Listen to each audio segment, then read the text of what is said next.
Fala pessoal, sejam bem-vindas a mais uma aula do Programa de Combate à SOP.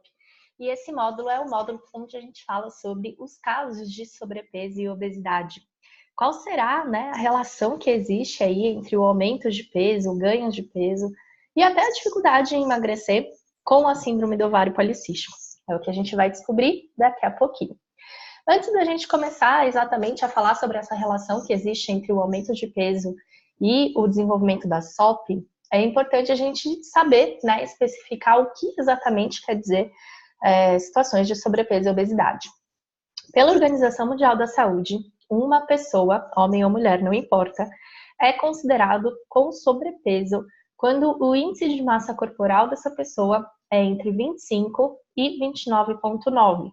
E ela é considerada obesa quando o índice de massa corporal fica acima dos 30.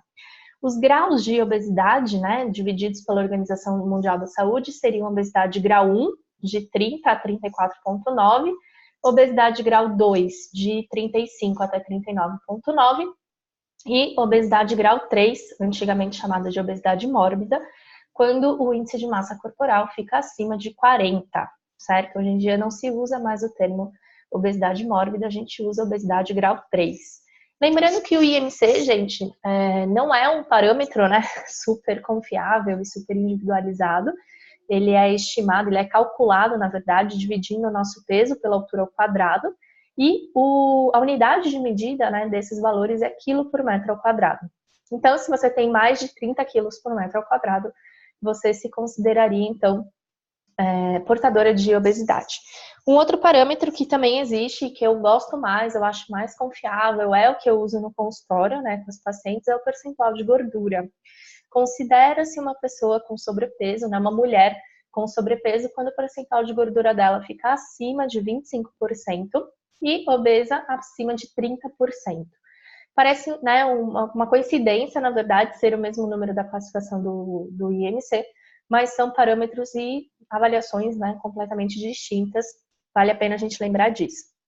O percentual de gordura pode ser obtido tanto por uma avaliação antropométrica, feita com fita métrica e adipômetro, como também por uma avaliação de bioimpedância. A gente viu bastante sobre isso nas formas de avaliação física no módulo anterior, nos módulos anteriores.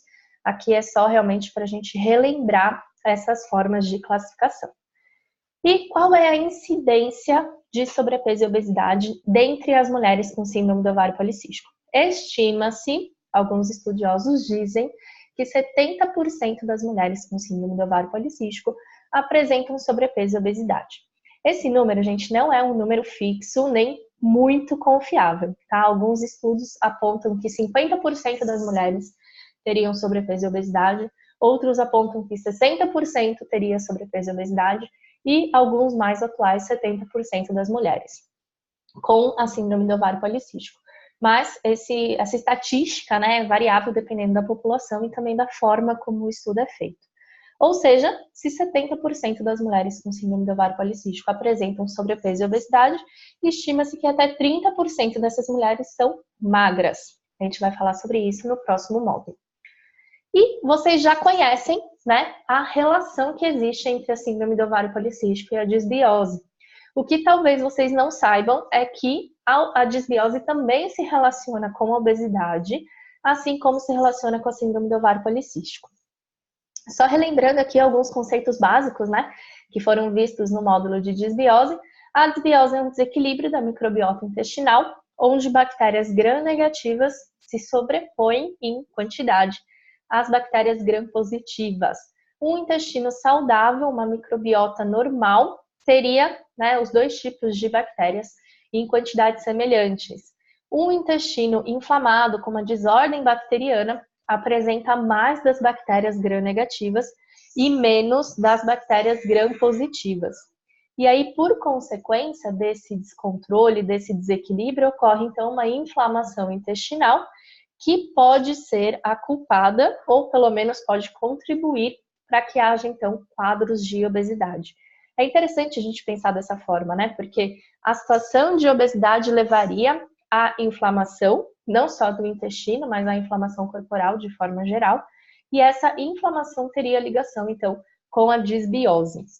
Uma outra coisa que também a gente já sabe e que está muito claro, né, muito evidente nos estudos científicos recentes, é que a disbiose piora quadros de resistência à insulina. E essa resistência à insulina pode, então, estar relacionada com os casos de obesidade. A gente vai falar um pouquinho disso na próxima aula. E aqui eu trouxe um estudo, né, científico, vocês têm aí no material complementar da aula o arquivo para vocês poderem ver esse estudo na íntegra. E ele relaciona a obesidade com a disbiose e também com os casos de infertilidade feminina. Ou seja, a conclusão desse estudo é que as mulheres que são obesas apresentam maiores e piores quadros de disbiose, e essa disbiose poderia ser o motivo pelo qual elas teriam, então, dificuldade em engravidar. E eu achei, né, uma conclusão do estudo um pouquinho curiosa e coloquei aqui no slide para vocês. Os autores, né, dizem que programas desenvolvidos para emagrecimento, onde se reduz a ingestão calórica e se aumenta a atividade física, eles têm uma adesão relativamente baixa e baixas taxas de sucesso. E por que eu achei isso interessante, né? Porque qual é a primeira coisa que uma pessoa que deseja perder peso faz? Tenta diminuir a ingestão calórica e aumentar o gasto, né? Ou então tenta diminuir a ingestão calórica e começa uma atividade física. E eles dizem, né, eles comprovam, né, no estudo que esse tipo de programa de emagrecimento, além de não ter uma adesão muito alta, ainda também tem uma baixa taxa de sucesso. E por coincidência ou não, esse tipo de programa de emagrecimento também não parece ser o suficiente para melhorar a qualidade dos ossos e melhorar a fertilidade das mulheres. Tá bem interessante depois vocês verem esse estudo na íntegra. E aqui um outro estudo que relaciona, né, a obesidade com a síndrome do ovário policístico. E ao contrário do que muita gente imagina, a obesidade não é a causa da SOP. E como que a gente comprova isso, né? Pela alta incidência de mulheres portadoras de síndrome do ovário policístico que são magras, que têm índice de massa corporal dentro do saudável, percentual de gordura dentro do saudável, peso dentro do esperado. Então, a obesidade não pode ser colocada aí como uma causa da síndrome do ovário policístico. Porém, o aumento de peso e o aumento da adiposidade, ou seja, da quantidade de gordura corporal, tende a piorar os sintomas, independente do fenótipo. Então, a pessoa que tem um fenótipo A, por exemplo, né, que apresenta todos os critérios da avaliação segundo o Consenso de Rotterdam, teria esses critérios agravados pelo aumento de peso. Ao mesmo tempo, a obesidade aumenta o risco cardiovascular, fazendo com que a pessoa fique mais vulnerável, mais tendenciosa a desenvolver síndrome metabólica, com alteração da pressão arterial e problemas cardíacos relacionados, inclusive com aumento do colesterol, aumento dos riscos gestacionais e da própria infertilidade. Então, o que a gente conclui, né, desse estudo? Que a obesidade não é a causa da SOP, mas que ela pode piorar não só os sintomas, como também agravar as consequências de uma SOP não tratada.